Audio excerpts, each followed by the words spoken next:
Après cette séquence de musique de film, et comme vous le savez maintenant à moins de 20 minutes de la fin de Post Classique, eh bien nous allons retrouver Colin dans sa rubrique L'Opus à l'oreille.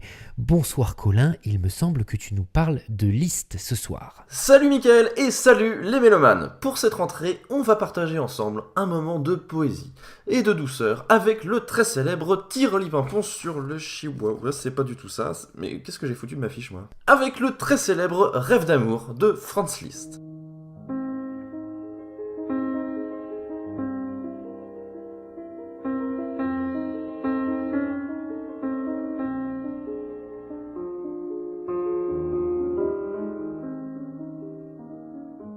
Alors, tout le monde connaît cette version au piano.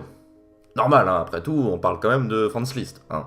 Sauf que ce Rêve d'amour n'est pas vraiment une œuvre originale puisqu'il s'agit en réalité d'une transcription d'un lied pour voix et piano. Et ça va nous permettre d'aborder aujourd'hui un point trop peu souvent évoqué. D'ailleurs, je ne l'ai même pas moi-même évoqué dans ma propre vidéo, hein, c'est dire. Mais Liszt a été un maître en matière de transcription, au point que ses réductions pour piano soient depuis reconnues comme des morceaux à part entière. Et puis c'était pas juste une phase de 2-3 jours, hein. Il en a quand même écrit à peu près 600. Hein. Et des œuvres pas forcément évidentes à jouer en plus. Hein. Parce que l'une de ses spécialités, qui a fait une grosse partie de son succès, c'est les réminiscences et paraphrases. Alors l'idée de ce genre de morceau, c'est d'adapter au piano un air d'opéra très célèbre à l'époque, donc ça c'est la première étape, mais aussi, parce qu'on parle de Liszt hein, quand même, hein, c'est de le rendre virtuose. Et en cela on peut un peu rapprocher ça du principe du remake au cinéma, à savoir s'inspirer de l'œuvre originale, mais l'adapter à sa façon.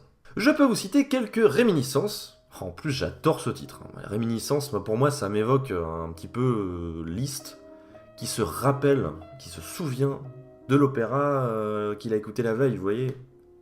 Non ? Bref, je peux donc vous citer les réminiscences sur l'opéra Lucia di Lammermoor de Donizetti, les réminiscences sur l'opéra Norma de Bellini, dont on avait déjà parlé dans une précédente chronique, mais aussi par exemple, l'une des plus virtuoses avec les paraphrases sur l'opéra Rigoletto de Giuseppe Verdi. Mais celles que j'ai choisi de vous faire écouter sont les réminiscences de Don Juan, qui s'inspirent de l'opéra Don Giovanni de Mozart, et qui sont plutôt balèzes à jouer aussi. Hein, c'est pas le genre de morceau que tu fais en premier cycle de piano. Hein.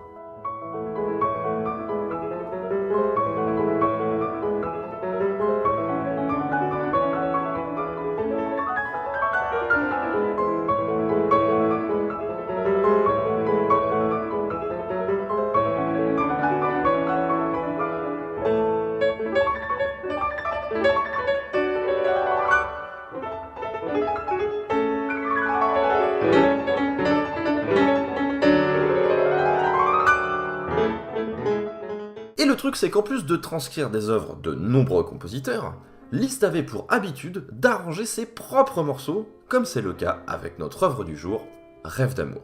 Liebestraum, qui veut dire nocturne en allemand, est en réalité un recueil de 3 pièces pensées avant tout comme des leaders pour voix et piano, dont Rêve d'amour en est le 3e morceau. Je vous propose de l'écouter car c'est évidemment pas la version la plus connue, mais je trouve que celle avec le ténor Dennis O'Neill est sublime.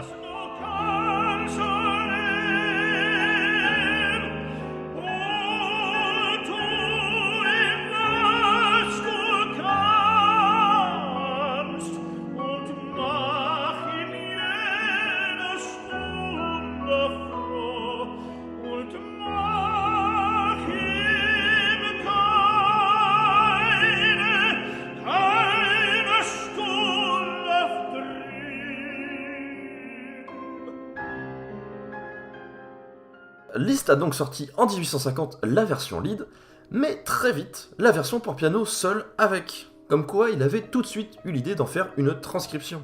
Il a très vite senti le filon. Hein.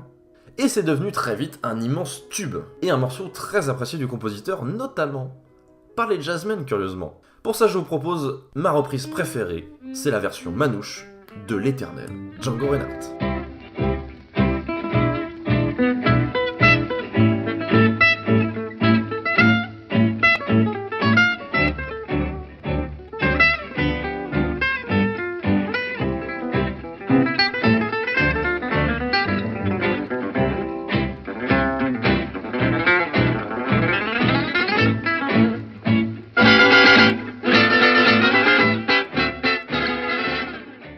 Voilà, j'espère que vous en savez un peu plus de ce rêve d'amour et sur l'aspect arrangeur de Franz Liszt. Sur ce, je vous laisse avec la version pour piano de Daniel Barenboim, que je trouve magnifique, et je vous dis à la prochaine les mélomanes pour plus de musique classique sur les antennes de Radio G. Ciao!